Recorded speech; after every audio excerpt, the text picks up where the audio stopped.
nagagabi daw may nagahimo sa likro kay damo nagpalangga kay ante. Pero nakaistorya ako pero gamay lang kay tunga permigin man ako late.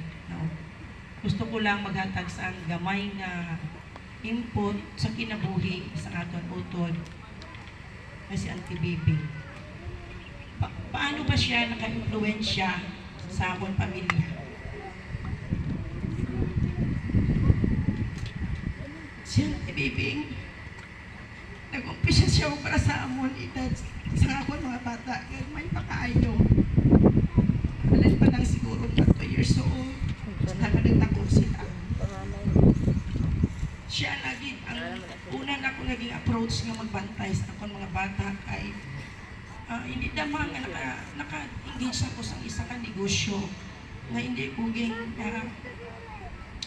pangandoy sa aming kinabuhi. Kaya nagpuyo kami sa pinaka-kubos nga komunidad, pinaka-pobre nga komunidad.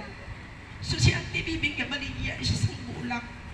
Tapos ang bago kay Auntie nga, Auntie pwede mo bantayan ako ng mga bata kay sige wala ko palakat, kag bayaan ko sila kung maglakat ako kag magabaligya ako.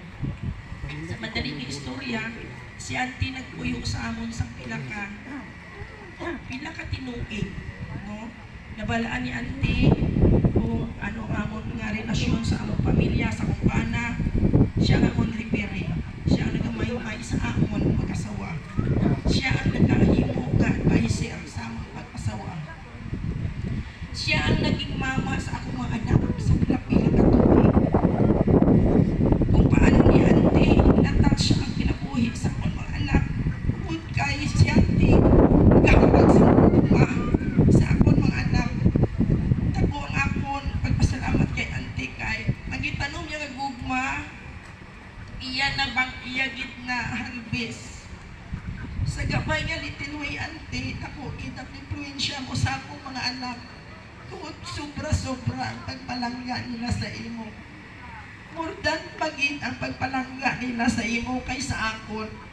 Apan wala gid ko nagsilo sina Auntie kundi nalipay gid ako.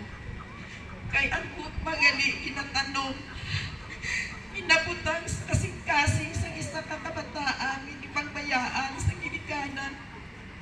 Wala nila, natagamtan man sa ila ginikanan. Apan Auntie, salamat kid, sanda ko. Kay,